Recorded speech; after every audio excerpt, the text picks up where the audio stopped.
देश में full time एक हवा बना हुआ है कि आरएसएस भारत को हिंदू राष्ट्र बनाने की कोशिश कर रही है। कभी हिजाब के नाम पर, कभी नमाज के नाम पर, कभी अजान के नाम पर मुसलमानों को डराना दबाना चाहती है। मदरसों पर बुलडोजर चलाना चाहता है आरएसएस। मस्जिदों को मंदिरों में बदलना चाहता है आरएसएस। ये मैं परसेप्शन की बात कर रही हूँ। मुसलमानों की वक्फ प्रॉपर्टी छीनकर उन्हें बेघर करना चाहता है आरएसएस। ऐसी सियासी हवा के बीच आज ये तस्वीर आई। ये तस्वीर एक बार फिर से आपको दिखाएंगे, क्योंकि ये तस्वीर किसकी है। ये तस्वीर है आरएसएस प्रमुख, संघ के सरसंघचालक मोहन भागवत की। और ये कहां थे? ये दिल्ली की एक मस्जिद से बाहर निकलते हुए ये तस्वीर है। इमामों के साथ बैठकर इन्होंने लंबी बातचीत की है। इसके बाद ये मदरसा भी पहुंचे, बच्चों से और मौलवियों से इन्होंने हालचाल लिया। संदेश क्या है? क्या ये माना जाए संघ बदल रहा है? क्या इसे संघ की इमेज कंट्रोल की कोशिश माना जाए? जिस तरह से लगातार टारगेट किया जा रहा है संघ को, क्या उसमें बदलाव की कोशिश किया जाए इमेज के लिहाज से? इस मुलाकात के बाद इमाम ऑर्गेनाइजेशन के चीफ उमर इलियासी ने मोहन भागवत को जानते क्या कहा? राष्ट्रपिता और राष्ट्र ऋषि तक कह दिया। यह भी कहा कि संघ को लेकर मुसलमानों के मन में कोई वहम नहीं होना चाहिए। संघ को कभी मुसलमानों के खिलाफ माना ही नहीं गया, ये कहा गया इमाम साहब की तरफ से। किस तरह की प्रतिक्रिया मिली, जल्दी से आपको इस रिपोर्ट के माध्यम से दिखाते हैं।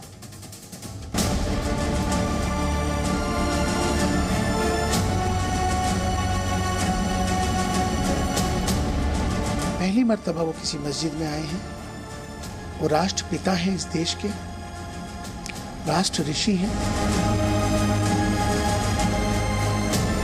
उनका यहाँ आना एक बहुत अच्छा पैगाम देता है, और जिन लोगों को ये गलतफहमियां हैं कि समुदायों के बीच में दूरियां हैं, उनको इस बात को समझ लेना चाहिए कि ऐसा नहीं है।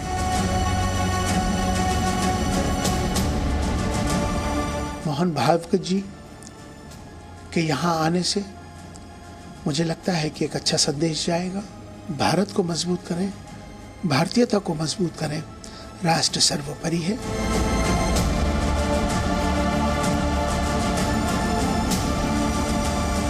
आरएसएस पहले जब उसका सबसे पहले उसकी जो विचारधारा है उसको बदलने की आवश्यकता है।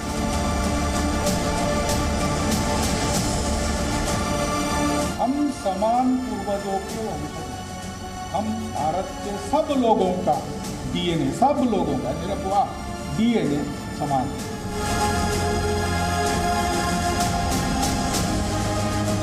संघ भारत में जन जन के व्यक्ति का रिप्रेजेंटेशन आज कर रहा है।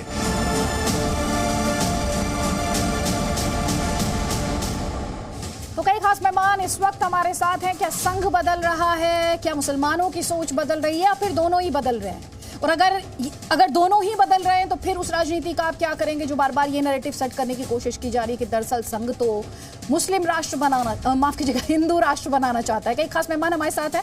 हमारे साथ समाजवादी पार्टी का पक्ष रखने के लिए ज़ेबा यास्मीन है, हमारे साथ आरएसएस के सपोर्टर संजीव उनियाल हैं, और हमारे साथ मुफ्ती शमून कासमी हैं जो कि इस्लामिक स्कॉलर हैं। सबसे पहले एक पॉलिटिकल कमेंट ही ले लेती हूँ। ज़ेबा यास्मीन, अभी आपने सुना क्या कुछ कहा गया इमाम द्वारा, राष्ट्रपिता और राष्ट्र ऋषि जैसे शब्दों का भी इस्तेमाल किया गया।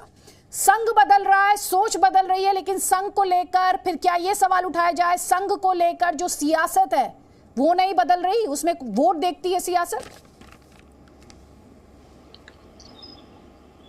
देखिए, हम लोग भी चाहते हैं भाईचारा रहे, आपस में अच्छा तालमेल रहे, एक दूसरे पे कुछ भी टीका टिप्पणी ना हो।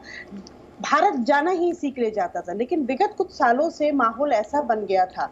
यही आरएसएस जो कहीं ना कहीं भाजपा को सपोर्ट करता है, और भाजपा कहीं ना कहीं माइनॉरिटी विरोधी माना जा रहा है, तो बैकिंग तो अगर भाजपा का, आरएसएस का सपोर्ट है, तो भाजपा कर तो एंटी मुस्लिम काम ही रही है।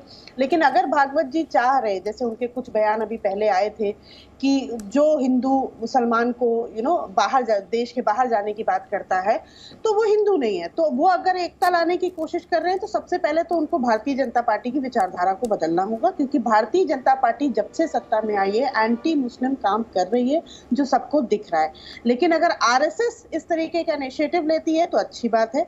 लेकिन भागवत जी का, जहां तक मैं कहूं, सोच पे तो महिलाओं को लेके जो सोच थी उससे तो मैं कभी कन्विंस नहीं होंगी। शायद अदिति त्यागी जी आप भी कन्विंस ना हो, क्योंकि ये वही भागवत जी है जिन्होंने महिलाओं के लिए कहा था कि महिलाओं को घर पे रहना चाहिए।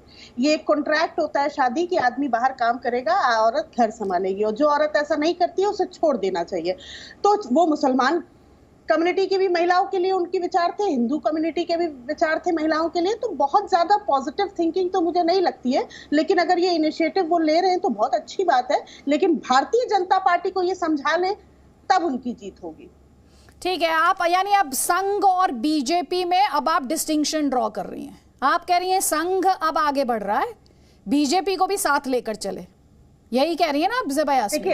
देखिए अदिति जी, हम लोग के यूपी में एक कहावत है, मुझे याद नहीं आ रही, एक आदमी मारता है और दूसरा सहलाता है। तो कहीं ना कहीं भारतीय जनता पार्टी अटैक कर रही है और आरएसएस अब कंसोल करने आ रहा है, तो ये वही हो रहा है। ठीक है, जवाब ले लीजिए। मुफ्ती शमून कासमी ये कह रही है बीजेपी तो एंटी मुस्लिम है, बीजेपी तो मुस्लिम विरोधी है। नहीं, ये इनका कहना गलत है। ना बीजेपी एंटी मुस्लिम है और ना आरएसएस जो है वो किसी एक विचारधारा से जुड़ी हुई है। आरएसएस एक रचनात्मक कार्य के लिए जानी जाती है।